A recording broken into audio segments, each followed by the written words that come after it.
Kundalini is a hidden female energy believed to lie coiled at the base of the spine like a snake until released through a series of practices. Greg Braden points to a mysterious 13th zodiac.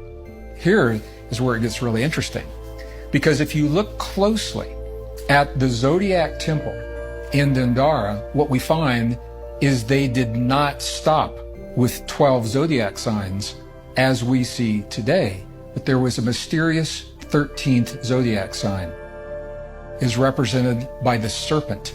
The serpent that historically we've been taught represents evil. But in the ancient traditions, nothing could be further from the truth. It was the serpent that represented the wisdom. And when we understand the wisdom of that 13th zodiac sign represented in the temple of Dendera by Hathor and our relationship to sound and vibration, it opens up a whole new way of us thinking of ourselves, our relationship to the cosmos, and perhaps most importantly, the potential that lives within each of us.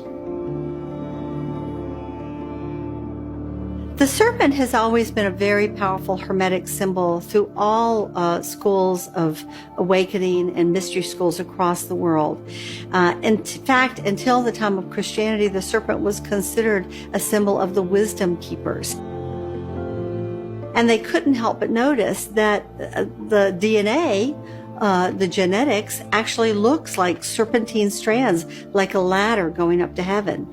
They also couldn't help notice when they look at the circuitry of the nervous system, that not only do we have the central channel of the central nervous system, but we have these two nervous systems that move up and cross at every single nodus or chakra that look very much like entwined snakes.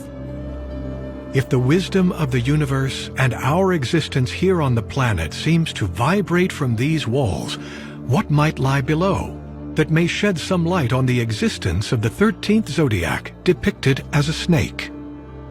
Underneath Dendera are 12 crypts.